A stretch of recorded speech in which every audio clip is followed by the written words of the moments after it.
Hi, and welcome to Season 2 of the Team Deakins Podcast, a collection of informal conversations between Roger and James Deakins and a guest.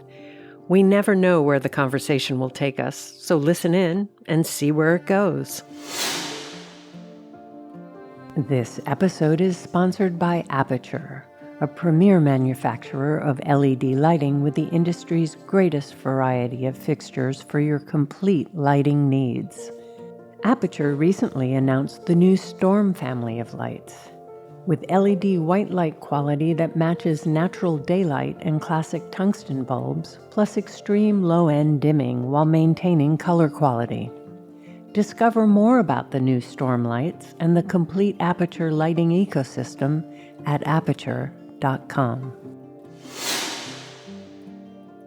Today, we're speaking with an actor and AI developer. His film credits include Ready Player One, The Tender Bar, and The Order. He's also the co-founder of the AI company Wonder Dynamics.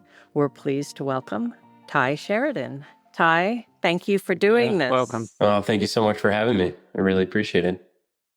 We'd love to start with the first question, which is always, how did you get to where you are today? Is this something that you knew you wanted to be, or did you go down another completely different path beforehand? Well, I knew I was always into stories. I love stories. And since I was a kid, we would go and hang out at someone's house, and I would always find myself hanging out with the adults and listening to all the stories that they were telling.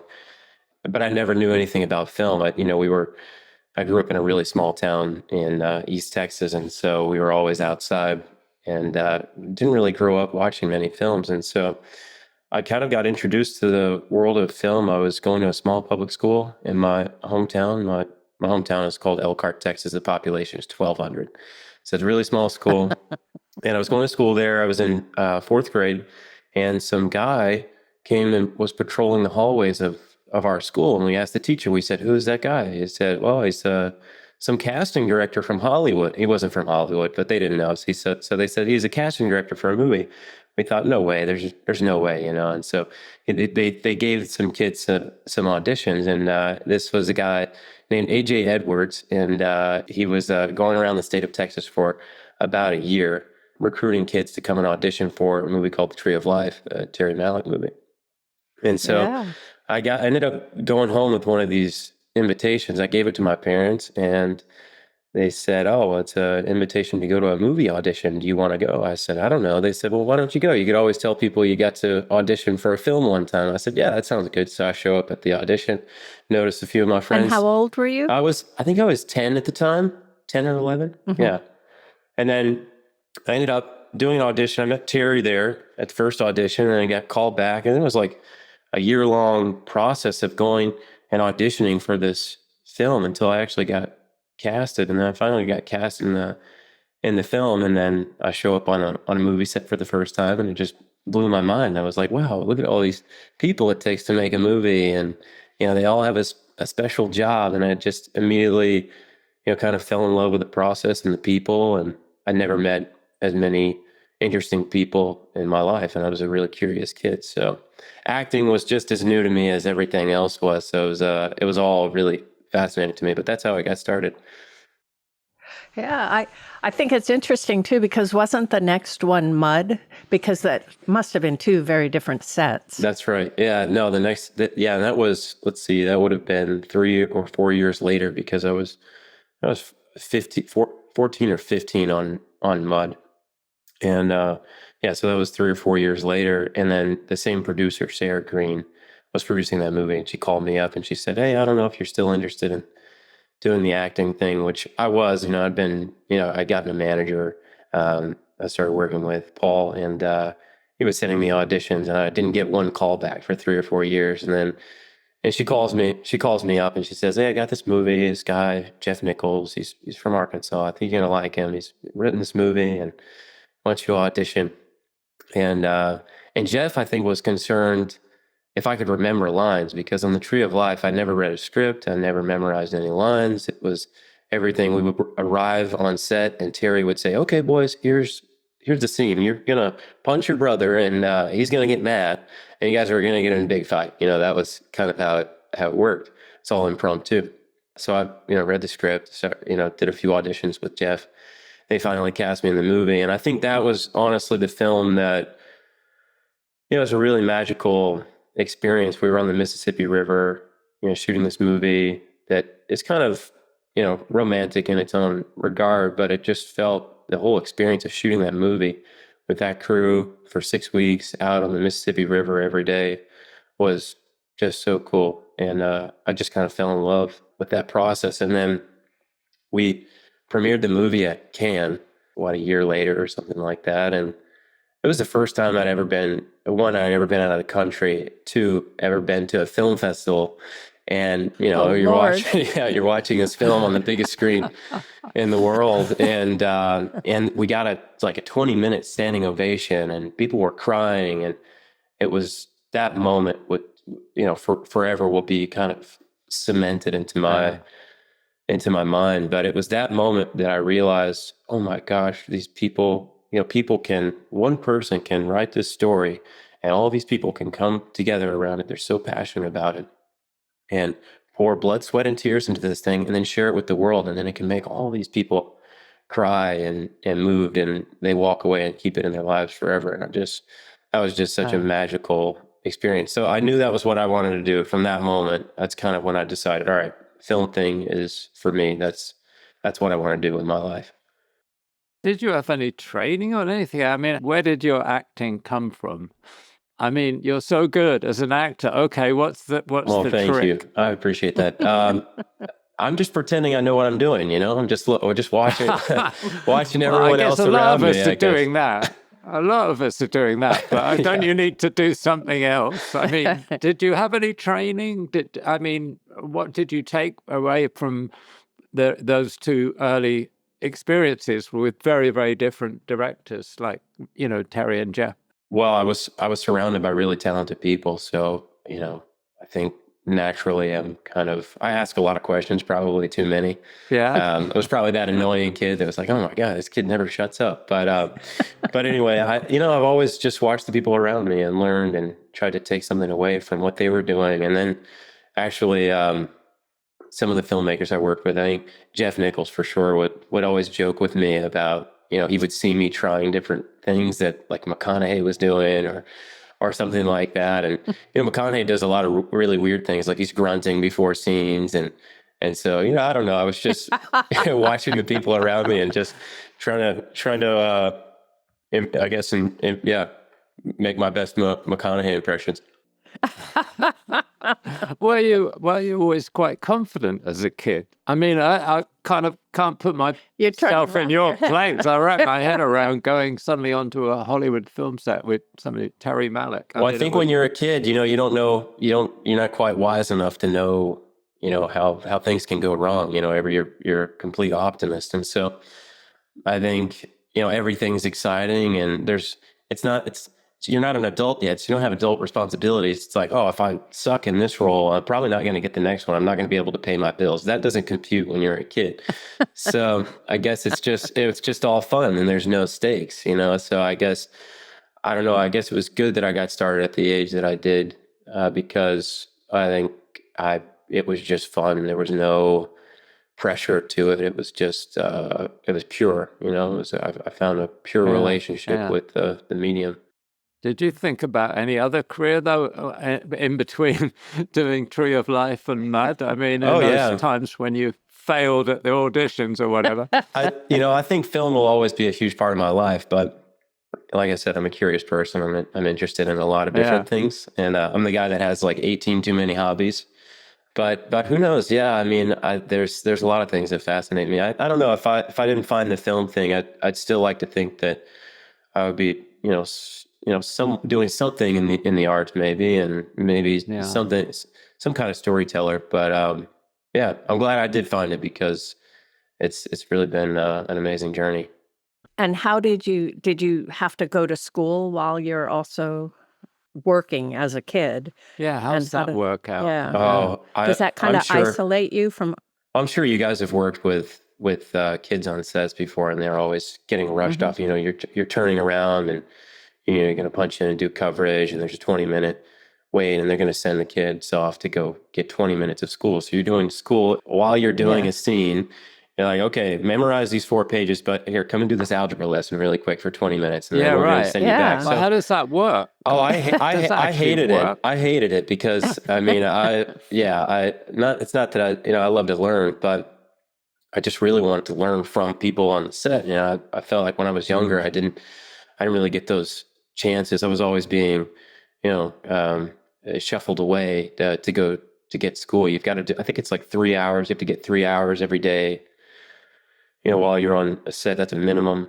You can block hours. I remember we would go in, sometimes on like Sunday or Monday if we weren't working, and we'd do school all day. So you could have those hours blocked. But, I started working a lot when I was, after Mud came out, and I did this movie with David Gordon Green and Nick Cage called Joe. I think I was 16 when we made that movie. It was the third movie I was involved in. And at that point, I was really thinking, I definitely want to pursue this as a career. And so I started to get more roles. And when I was 17, I was working a lot, and I had to have a very, there was a serious dilemma I was facing. I was like, I cannot keep doing school and movies at the same time. It's just impossible at this point when you're in high school. And, so I told my parents, I said, Mom and Dad, I really, just want to focus on one or the other, because I'd always wanted to go to college. I always wanted to go to university. And I said, I could either just put the film thing on the side and, focus on school, or vice versa, and I really do want to focus on the films right now because it's what I'm into. It's what I'm excited about. I can always come back to school later. My mom especially had a really tough time with what I was proposing, which was to get my GED.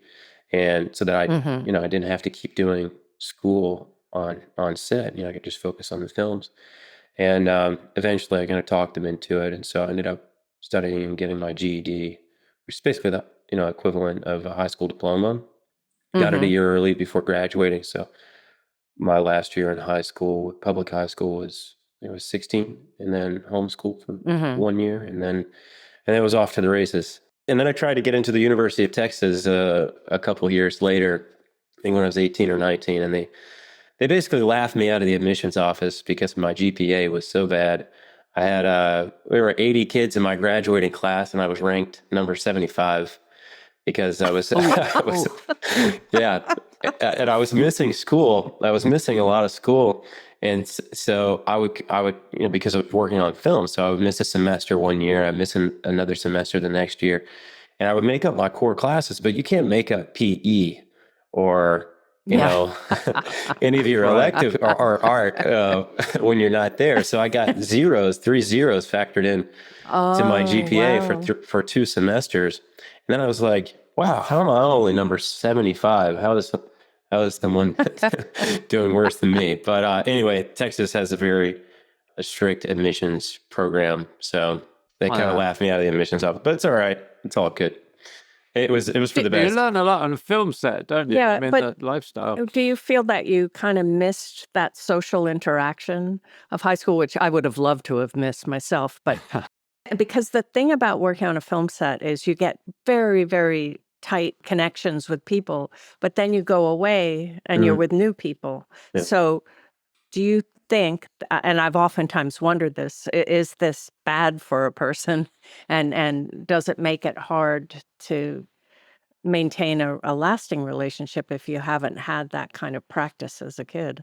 Yeah, I mean, you guys know exactly what that's like. I used to, I used to think that I missed out on a lot of, formative years and, relationships that you build in high school, your last 2 years in high school, or the relationships you build in college and that last a lifetime. But I actually, now that I'm older and I look back on it, I don't have any regrets, because I think getting into film and even though you had these, amazing relationships and you met all these amazing people and you learned so much from them, and maybe they were in short increments, like 2 or 3 month bursts. I think it really fits my kind of personality, the person that I am, because I'm a transient kind of soul anyway. I like to move around. I have a hard time staying in one place for too long. And so, and I love to meet new people and a lot of those people that I've met on film sets, they're some of my closest friends, and I've been keeping in touch with them for 10 years or more. And so, no, I don't think it's had a major impact. I used to regret it, when I was younger, because I had all my peers that had gone to school and they'd had the college experience, and I didn't have that. And so I always felt either lesser than, or I was missing out on something, but I don't feel that way now.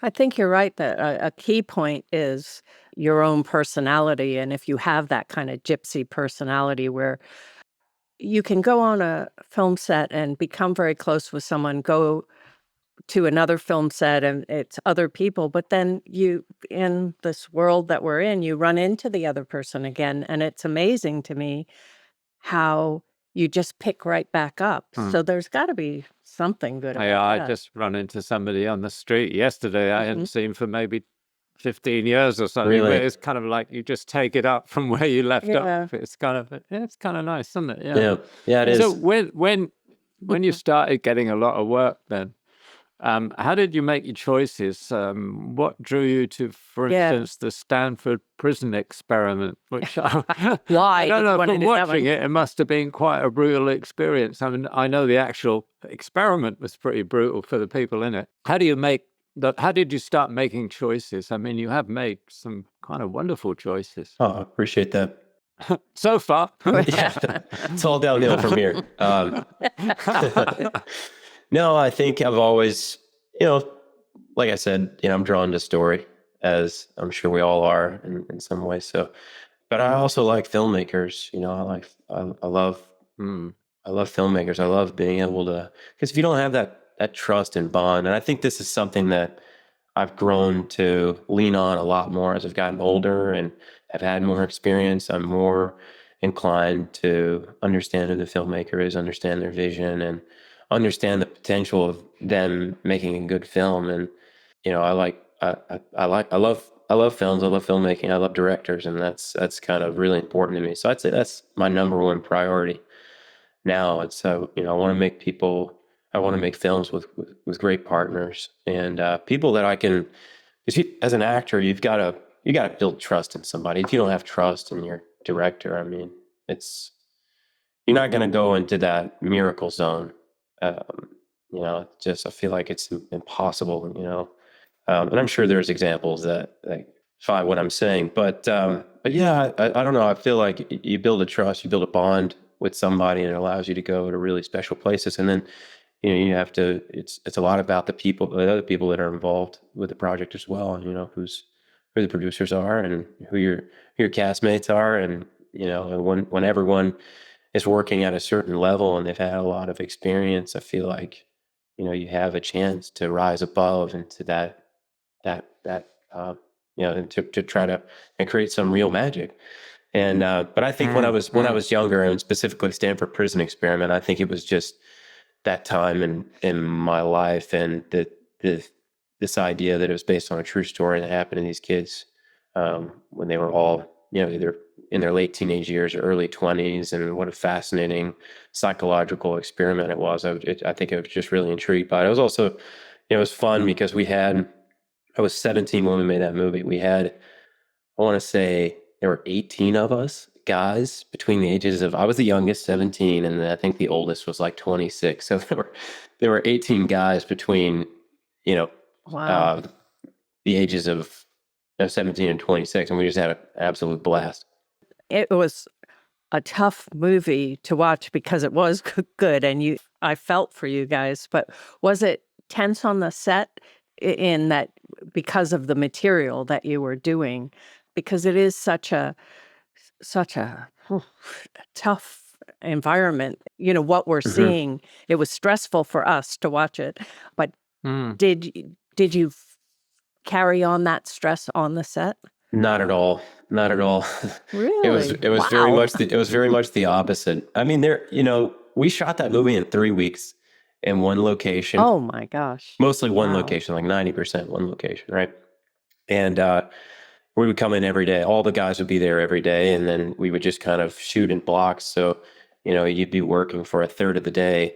The other 2/3 of the day, we were hanging out in a green room playing poker and smoking cigarettes. So it was, it was a lot. It was a lot of fun, and then the intensity would come, kind of in short bursts. I think that's funny that you could play poker with the guards, because those guards were really scary. I mean, I wouldn't have wanted to have coffee with them afterwards. Not their faults or anything; they were just good. But Right. How important is your relationship with the other actors in a situation like that? I mean, how much are you playing off them and them playing off you? How does that kind of work? Because I mean, with some directors, you know that the lines are the lines, and this is what the actor says, and this is basically what they're going to do on the set. But was this much more sort of free form and fluid? And I say, how much did you have to react to other people and vice versa? I think it was. I don't think there were many mind games going on off screen. I don't know. I think maybe I was just, if there were, I didn't pick up on them, but I don't think there were. I think everyone was really, good to each other, and we were all young guys, kind of excited about the film and just happy to be there. And I think it was pretty fluid. I mean, there were things that you would find in the scenes, and there were things that, interesting things that would start to happen that we would start to embrace. But yeah, it was cool because it was such a contained environment, right? And you had, it's not like you had all the time in the world, but we shot the movie so quickly, and it was so easy, to try things, because you really didn't have to. There wasn't a lot you had to change on set. You didn't have to lose a lot of time moving locations and setting up for new scenes, and so it was all very contained, which I think was fun. It added to the kind of exploration element on the film.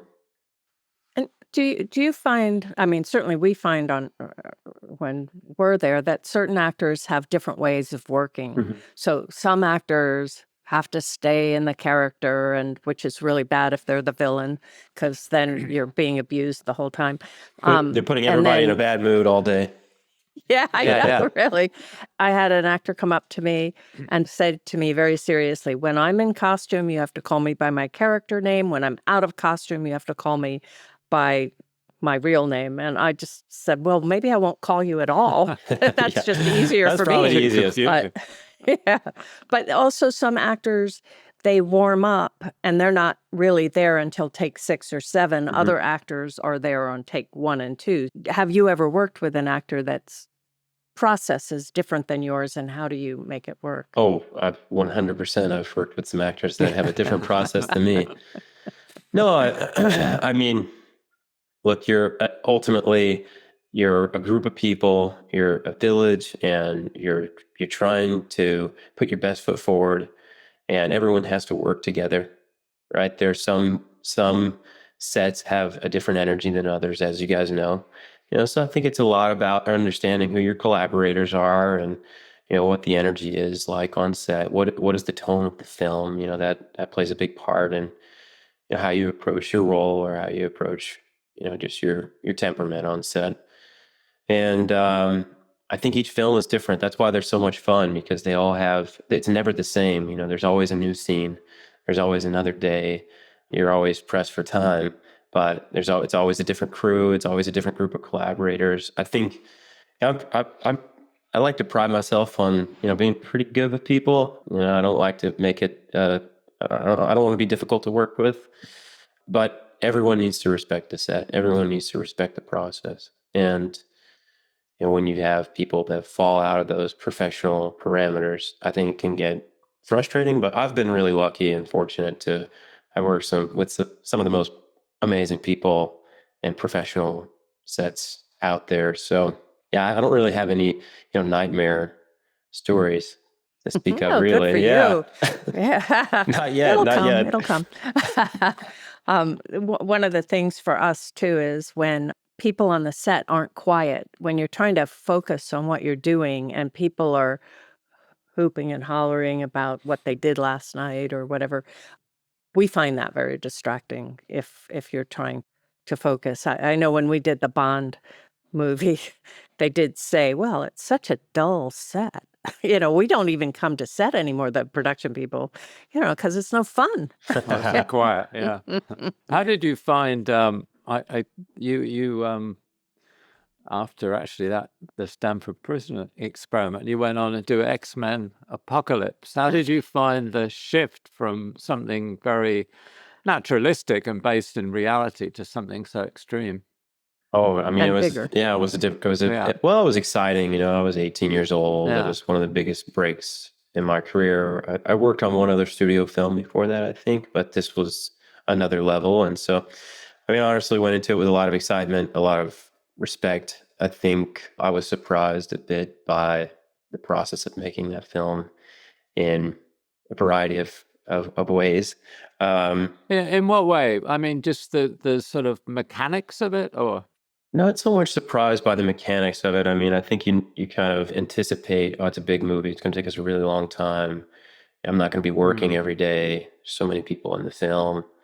It was just a little bit shocked by, I guess, yeah, the procedure and some of the process of making a big film. And I don't know, like on a small film, you're so considerate of your budget. You're so considerate of time. And on those films, you know, maybe somebody is 2 hours late to set in the Yeah. morning, and you're like, wow, how many hundreds of thousands of dollars is that?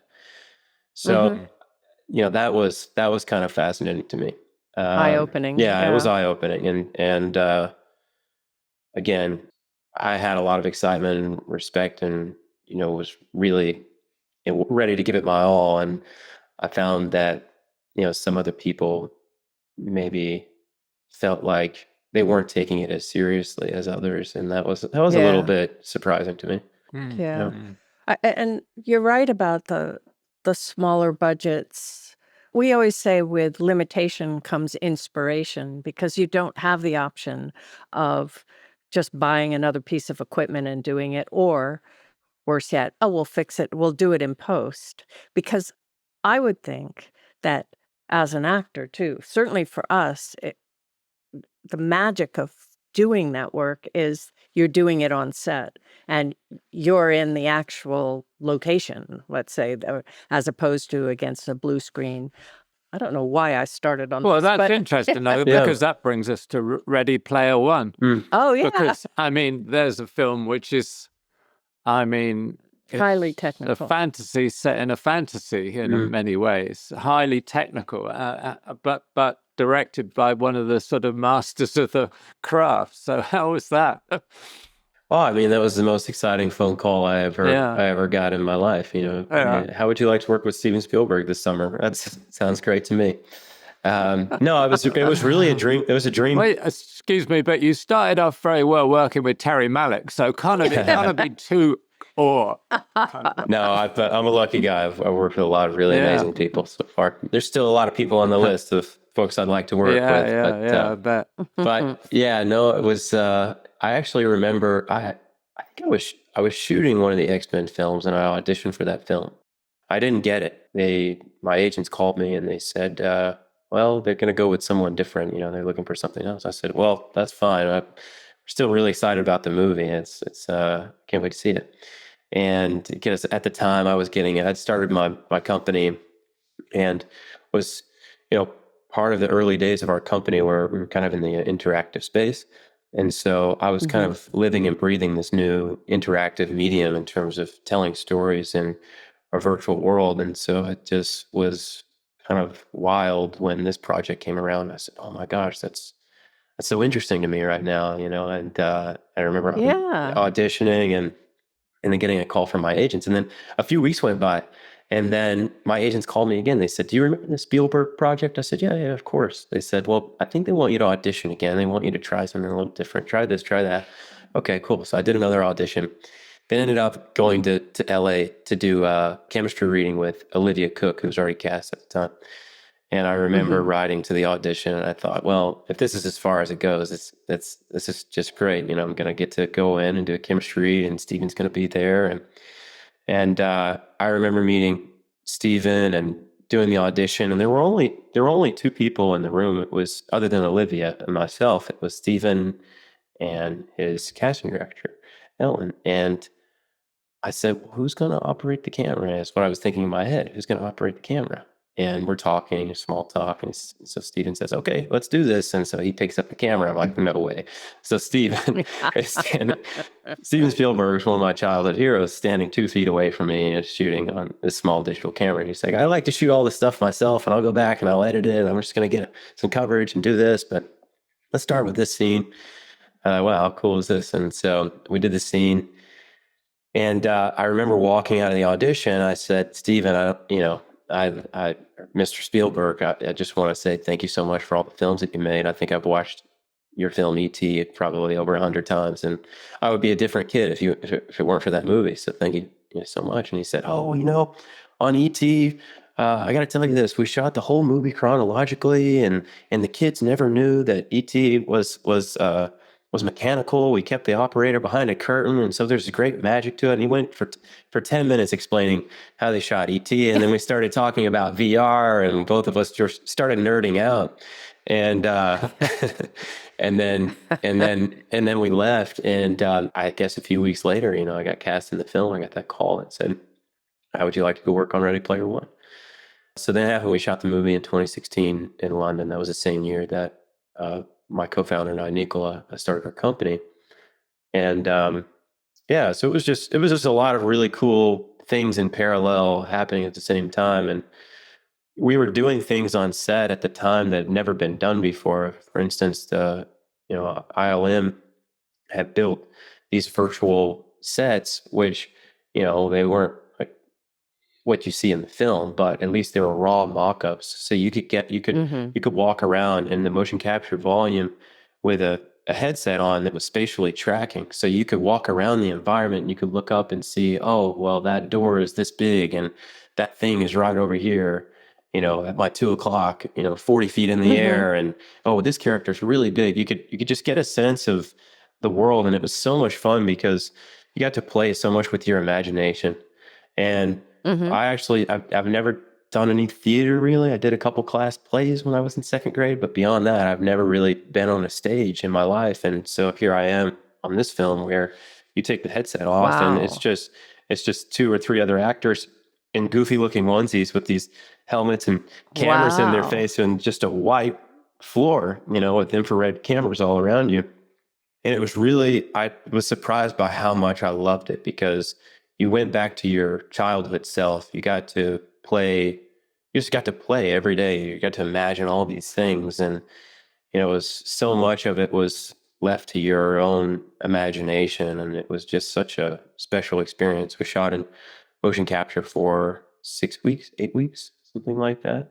And that was all for the pieces when you were in the game? That was when you were out of the game. Exactly. Was that real? Exactly. And then there are a few sequences in the film that kind of overlap to the animated world with the live action world. And then we shot what they call simulcam. So you're basically shooting with a camera, right? Live action.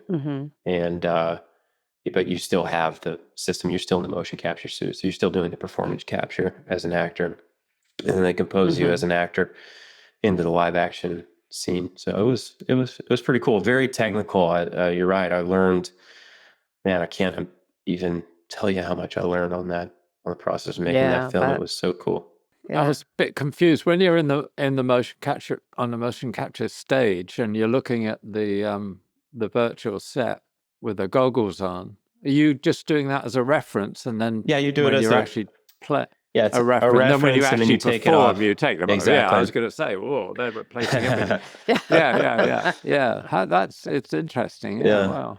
Yeah, it was quite cool. This was at the same time, because you've started your company. So were you getting ideas from this to bring back to your company? Yeah, and tell us, why did you start this company and what exactly the company was aiming to do? So we had a few different evolutions of the company. We started a company in 2016, and my co-founder and I, Nicola, met on a film set, a really small movie called Last Days in the Desert. And which, by the way, there were so many amazing, it was like every head of department was like an Oscar winner on the movie, but the crew was only 35 or something like that. Chivo shot the movie. And and so I ended up meeting my co-founder there. He was working on the film, and we just became buddies. We were both, absolutely love movies, wanted to make our own movies one day. We're writing our own stuff, started sharing stuff with each other, and just became buddies through our mutual passion of filmmaking. And then we started developing a few projects together. And in the early days, some of these projects had kind of like we started developing a murder mystery series, which had an interactive element. So basically, you Oh, could neat. kind of go into the scene, while you're watching a film or while you're watching the show, you could click a button with your remote and then go into a 360 scene and look around the room for clues and kind of play a detective. And so, trying to gamify the Yeah. show a bit. So that was really Yeah. and so there was no technology that existed to do that. So that's how we got into technology at the very beginning. We built this basically a prototype of this software so that we can make this show. And then everyone started saying, "Oh, the technology that you built is really interesting." And then we started to lean more into that. And then that was an evolution. And we were continuing to develop, and we wanted to make these big movies and sci-fi movies. And every time we would, start to ideate on something and start developing a project, we would think, "Oh, this is going to cost $150 million. Who's going to write us $150 million check to go make this?" And so then we stumbled into AI. Say 2018, 2019, we had started working with this other AI startup, and they were using AI, a lot of cognitive AI, so large language models where digital characters, you could have a conversation with digital characters. And we thought, oh, well, that would be cool if you could talk to the characters in a movie. And so we started using a little AI on the visual side, to create basically these digital doubles of the characters from an image. And then that just became a rabbit hole that we went down, and this research from the field of robotics and autonomy for self-driving cars, and we just became very fascinated by the whole world. And all this research is basically, they're all image perception models. So they're all about understanding what's inside of an image. And film is just 24 images a second. And so we knew at the time, we just thought, oh my gosh, this is going to be a huge part of our industry one day, at least as it pertains to visual effects. We're going to be using machine learning. I mean, we were already using machine learning. We've been using machine learning in films for over a decade, probably. I don't think it's been, we had the big AI boom just a couple of years ago, and it became front and center and during the strikes, and with all the chat GPT explosion. And so AI became really hot really fast. But the truth is that the industry has been using machine learning for a really long time. I think just it's so technical that a lot of people didn't really understand that. And so but we kind of made a bet. We thought, well, we're definitely going to be using machine learning and AI models. And what if we can use these models to help reduce the cost of our films that we want to make, these big sci-fi movies? But instead of making them for 150 million, what if we can make them for 50? And so that's, kind of selfishly started building tools that we could use on our own films. And then as we were building, we realized, oh, wow, this is much bigger than us. There's a lot of people out there, a lot of filmmakers, a lot of storytellers that have these big ideas. They just don't have the resources, or they don't have the network, or to go and make these films. And so we decided to turn it into a platform, and that was what became Wonder Studio, which Wonder Studio is a character animation tool. Basically, you can upload any video, any live action video, and you can select the actor in the video and retarget that actor's performance to a CG character of your choice, and it directly composes the CG character and lights them in that live action scene. So that was the first, product that we released. That would have been last July of 2023. And so it was, it's always been, like I said, the filmmaking process has always been a passion of mine. And the idea of trying to empower filmmakers through technology and potentially uncovering some of the greatest unheard voices in the world through this medium was really the big mission and the goal. I wasn't just dying to start a software company. I'm a film guy. I love stories, but the goal and the mission of what the company and the tools could accomplish was kind of just so exciting to me. That's how it started. How would that development that you did from having worked on Ready Player One. How would that technology now affect the way Ready Player One was made? What's the kind of shift in that sort of time frame? So it's what we built is a performance capture solution.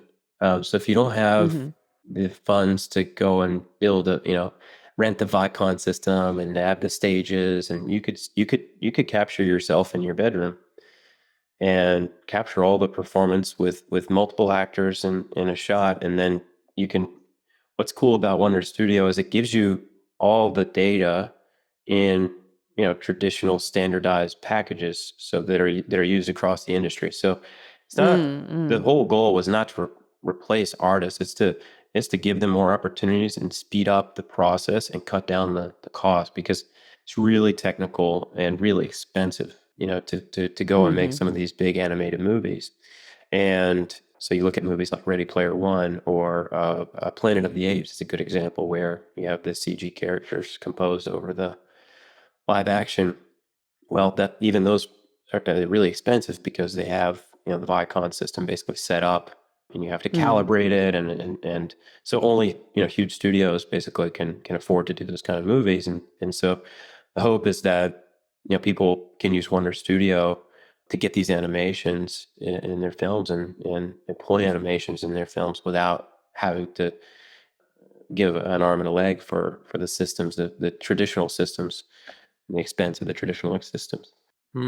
It made me think of Bruce Springsteen recording Nebraska in his garage or something, Is right? that what it made you think of?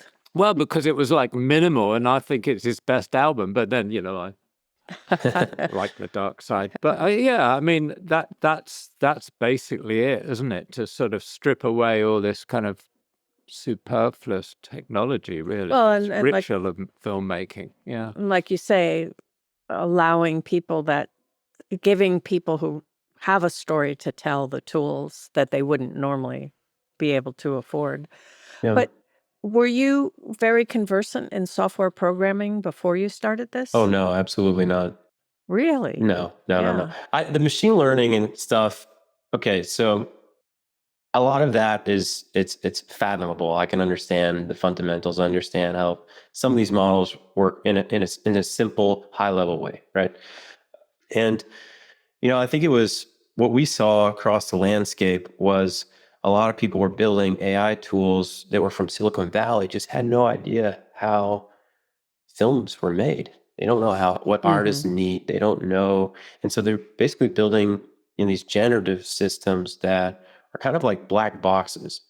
What you prompt something, or you give a video, and you want to do kind of a stylized a generative AI generative style on top of that.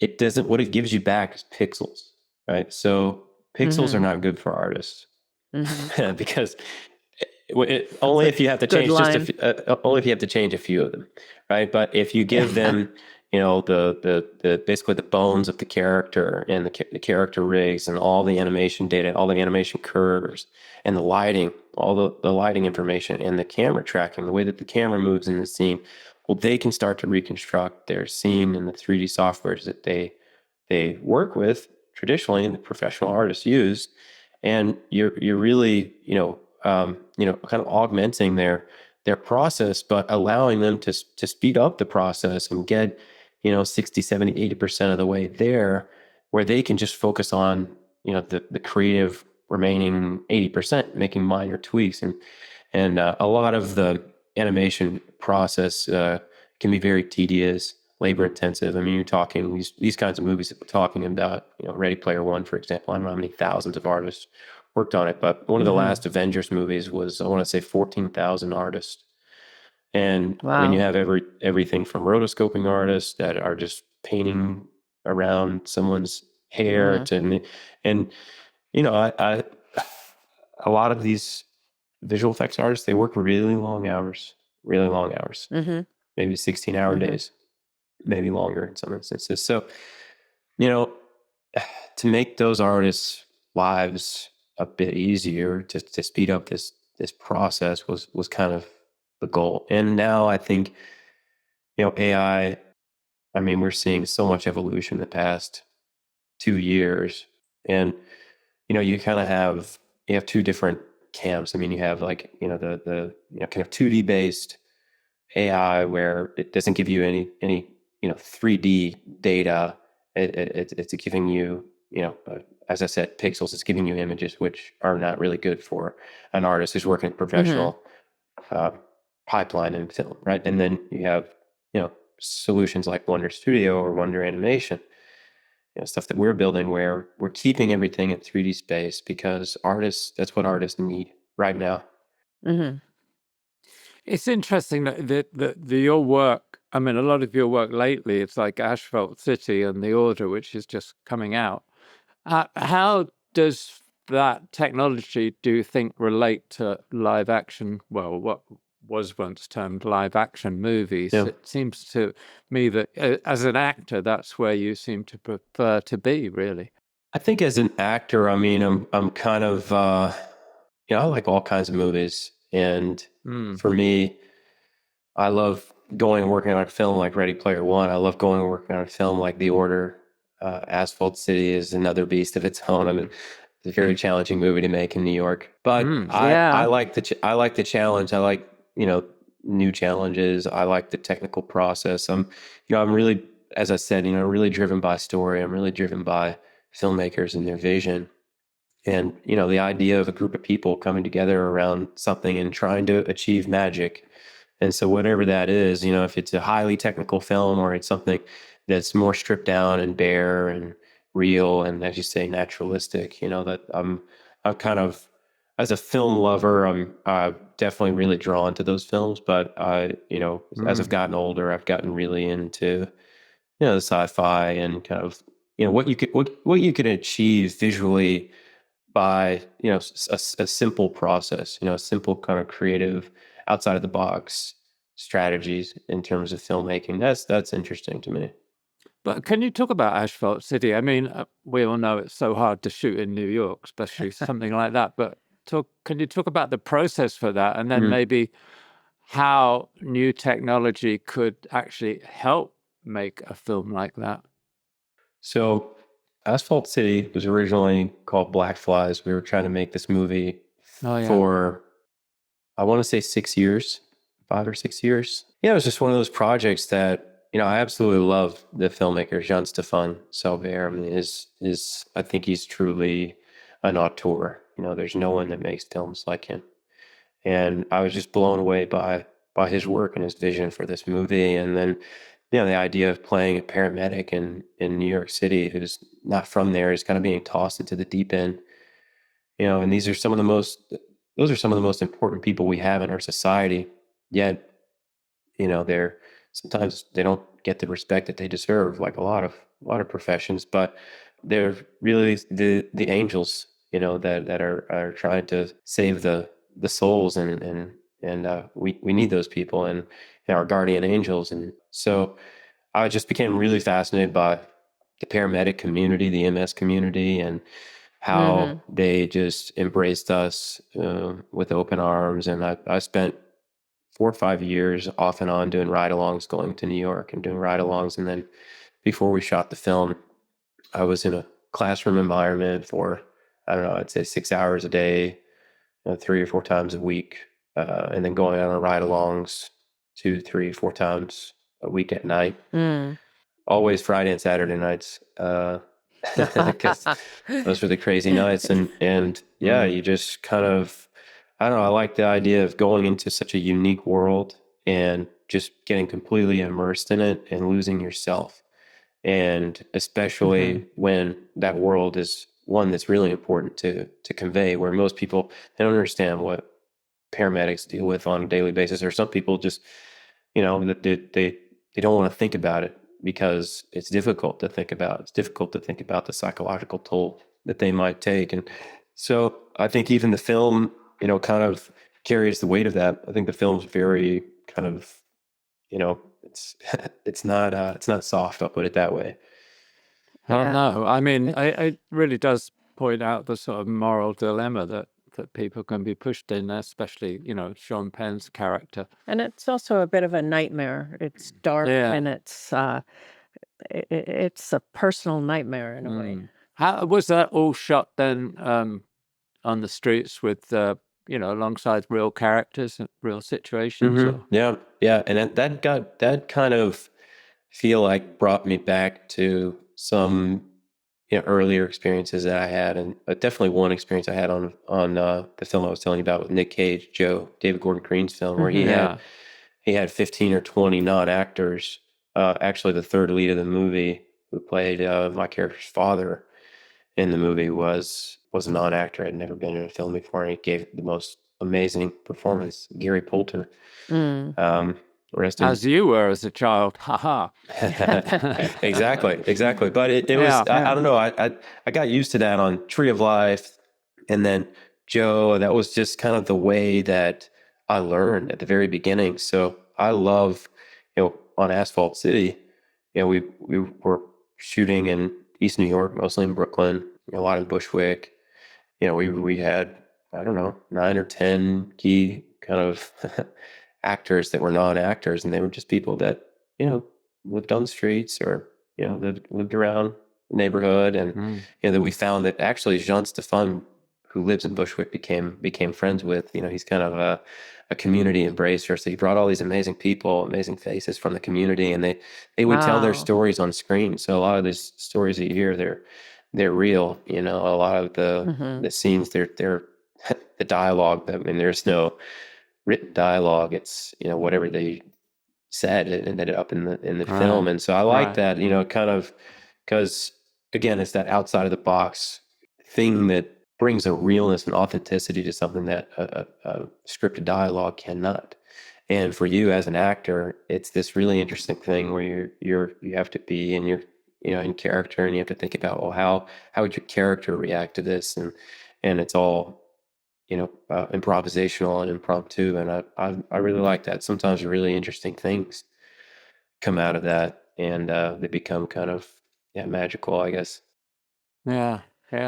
I'm just so interested in the comparison, the contrast with the idea of like a Ready Player One or something, where everything's like in somebody's imagination and through technology, whereas Asphalt City is like reacting to the real world. Yeah, very, very different movies. Did you have to decompress after Asphalt City? Oh yes, because you were so deep into it. Yeah, that was a tough movie. We shot the movie in 23 days. Oh my wow! God. The Order must have been a tough movie in many ways. I think the subject of it's kind of, well, I don't want to get into politics, but it's kind of relevant and kind of quite dark, really. Yeah. How was that? But also the way of working must have been very different. Was it much more structured? I'd imagined it would be much more, okay, we're going to do this shot, rather than being kind of like bring in, a lot of ad lib. The Order had a really great balance, and I think it's a perfect example of having a great relationship with your collaborators, your director, and the other actors that you're working with. Because by the end of the shoot, we were experimenting with a lot of different scenes. We were thinking, well, instead of you saying this, what if he says this, and what if this happens, and let's flip the scene over, and let's shoot this version and that version. It's not that Justin Kurzel is an amazing filmmaker, doesn't know what he's doing. He's looking, he's searching for something, and even if that experimental take doesn't work, maybe you find something that informs the next take where you go back to the scripted version. It's this really interesting way of just working through the scene and exploring it and all of its, deepest corners and pockets. And so that was actually, I don't want to, I guess it wouldn't spoil it. I don't know if you guys have seen the film yet, but there's a we have seen the film, okay. But we shouldn't spoil it on in case someone else spoil hasn't. anything, but there's a scene in the film, towards the end of the film, where Jude Law, who plays this, as you guys know, plays this FBI agent who's chasing this cult group who's trying to start a revolution. Their white supremacist cult group who's trying to overthrow the government, and that's led by Nick Holt, right? And so they're trying to get up to find these guys. They keep robbing banks. They're robbing armored vehicles. They think they have the guys. They lose them, and basically they're all debriefing after this catastrophe of what at letting the bad guys go. And the scene was written, that Jude's character, Terry Haas, just kind of blows up, and has this, basically breaking point where he's frustrated with the FBI and blah, blah, blah. And we decided, well, what if we flip it over on to my character? And I was playing a, small town sheriff, or small town deputy at the local sheriff's department who's grown up with all the guys in the cult. I thought, well, how about you get frustrated at the FBI and you storm out and you walk out? And so that was not scripted, but it was the take we ended up with in the film. And it's not that, Justin's an amazing filmmaker, very calculated, but sometimes there are opportunities that come up where you're like, well, let's try that. It's worth it. Let's try that. And then it ends up being something you like. Yeah, it's a brilliant scene, actually. A really powerful scene. Yeah, I think it's really important in filmmaking to be open to that, because to me, a film is fluid. You go into prep and you think you break it down, you make some changes, you think you know it really well, but then you go to shoot it and the actors are there bringing something different in it, and you need to be open to that and let the film be what it should be. And then it goes into editing, and the editor, who's fresh eyes, sees something maybe that we didn't see when we were shooting it. And so I think those are good films, when you let it be what it is. Absolutely. Or what it wants to be. Sure. But of all the films that you've worked on, do you have any examples where you experienced something like that, where it was very calculated, and most of the time you were sticking to the script, but occasionally the director would step up and say, let's try this, and then it ended up being one of the greatest scenes in the film. Have you guys seen that in your own career? Yeah, well, in funny little ways as well. But just in 1917, I'm just thinking of that because it's something that had to be so organized and worked out in advance. I mean, the whole film was storyboarded, but when it came to Blake's death, that evolved on the day with the camera movement and everything and the set. So, it could work within itself because there's not a cut there. So that one little scene could be just this one shot, and the actors could play with it, and we could play with what the camera was going to do in relationship with them, Although we had a basis in our head, that changed quite a lot on the day of shooting, which is kind of interesting. And when you see the set too, that adds something. Yeah, so I'm thinking exactly, about the thing in No Country for Old Men, when he's strangling the deputy. And No, that's just marks on the floor. you did the tight shots first, and then you went for the high wide shot. And of course, there were scuff marks on the floor, which made no sense continuity-wise, but it's so grim that you go, it's those I know that things exact shot. Yeah. Yeah, it's just something that you react to at the time. It's great. How do you think the one side of you, this technology, the wizard of technology, and your interest in technology? That's an overstatement for sure. well, how is that going to help filmmakers make a film like The Order or Asphalt Jungle? I mean, that one of the hardest challenges of live action filmmaking, especially if you want to make a period film, is spending that kind of money on a set or adapting a location. But on the other hand, there's a danger, isn't it, that the whole thing becomes looking like an animation? Yeah, I think so. I mean, but films evolve over time, right? I mean, you look at films from the silent era, and then you look at films, the black and white kind of golden era, and then you have color, and just films have evolved over time, and we're continuing to push the envelope of what's possible.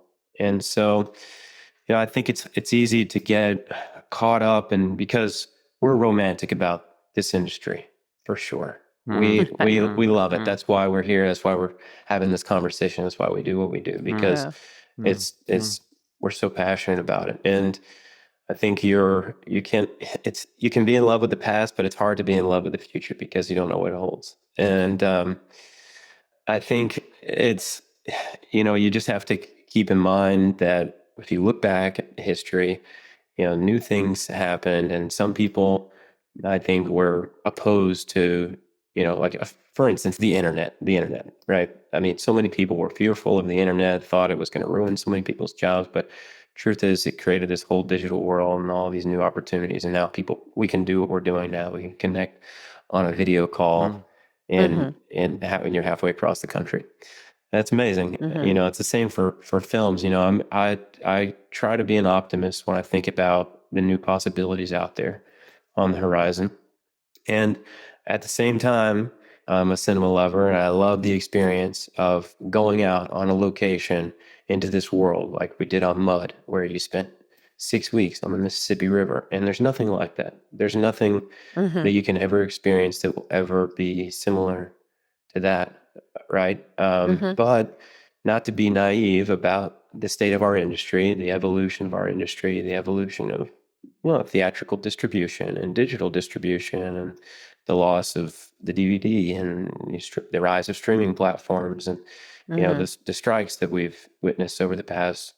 There's been, I think the industry's been beat up over the last 4 or 5 years, and we all feel like we're trying to figure out the new way forward, right? And so I think I continue to be an optimist in that regard, because I do think technology can help make our industry better. It can make our livelihoods better.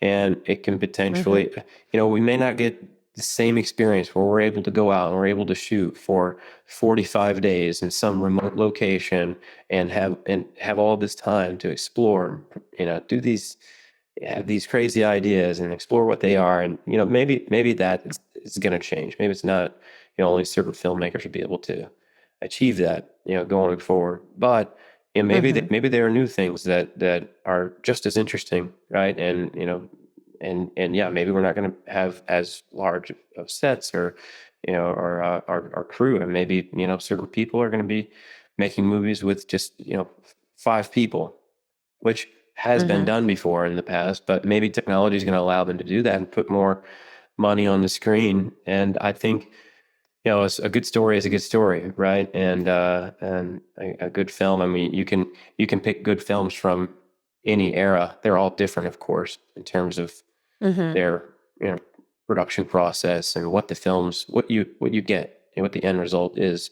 But I just try to stay optimistic, and I think our company, Wonder Dynamics, which is now an Autodesk company, is continuing to explore and continuing to kind of focus on that horizon to see where this technology is going to lead us, and trying to keep the heart of the artist in mind every step of the way, right? And try to create the best technological opportunities for artists to continue telling the best stories, and hopefully, like I said earlier, create opportunities for people around the world that don't have access to Hollywood, that don't have resources to actually make films. And so who knows, maybe we're on the cusp of this new great era where we're going to discover the next James Cameron and the next Steven Spielberg, and who knows what those movies are going to be like. So I just try to stay optimistic, but again, I love going and watching a great like French Connection, or some like great movie from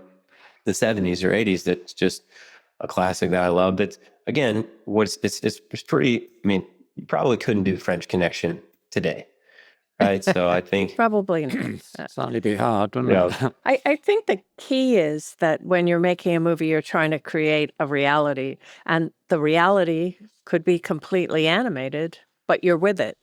You got to get the people to go with it. Sometimes technology is misused. We saw a film the other day. It was a big film, but The there idea seemed to be based on the CGI. technology and not. Well, yes, and then the CGI that they put in elsewhere was because it was real and CGI was so off, and it was supposed to be real, but you were just so aware that's not a real animal, that's not a real this. yeah. So to me, that doesn't work. But if you want to give me a scene that some of it's real and there's a dragon flying through, but I believe it, then that's good. Yeah.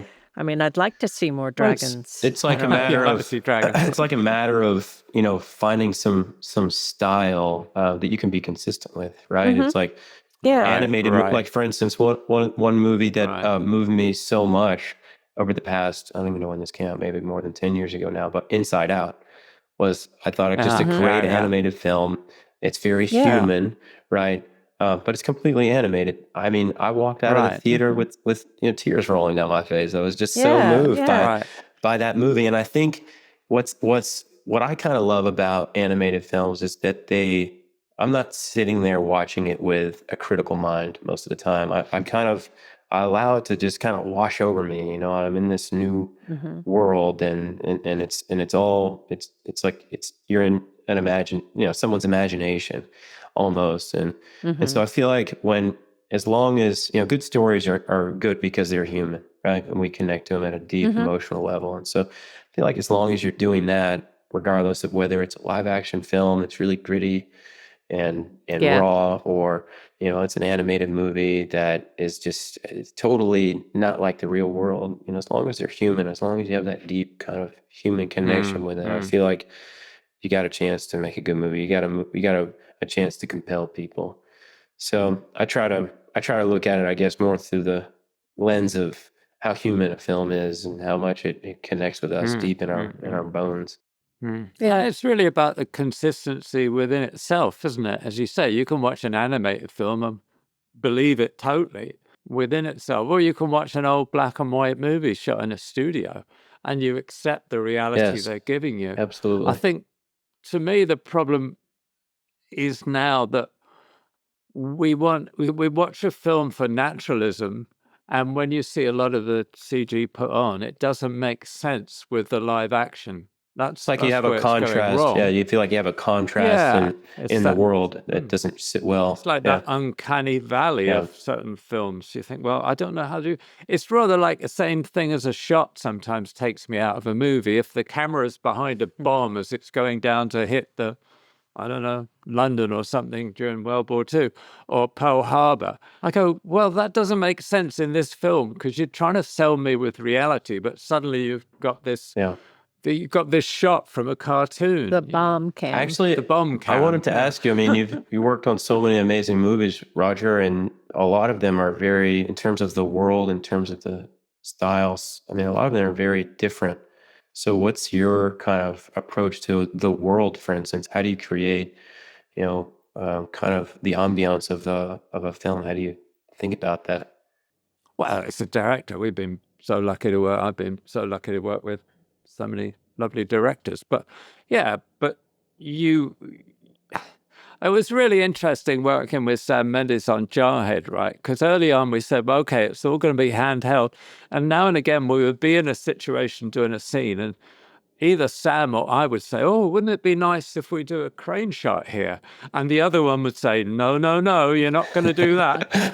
I mean, there's one in the film, but we both agreed that was a time we could shift. You know what I mean? It's that consistency of storytelling, really. It's kind of fun. It's fun. It's cool when you can see, like I've been on a few sets where you can see the chemistry between the DP and the director, and a lot of times they've worked together, on multiple films, but there's almost an unspoken language between them, and the DP is the eyes of the director, but you can see it's the way that they're, as you say, thinking and focusing about the consistency of the film and building this film from an image perspective it's pretty fascinating when you see it. It's a good feeling as an actor too, and you're like, I think these guys know what they're doing. I think it's I think it's a good feeling for everybody, isn't it? Yeah. When it works best, there's nothing better than a film set with people collaborating. It doesn't matter whether you're the actor or the cinematographer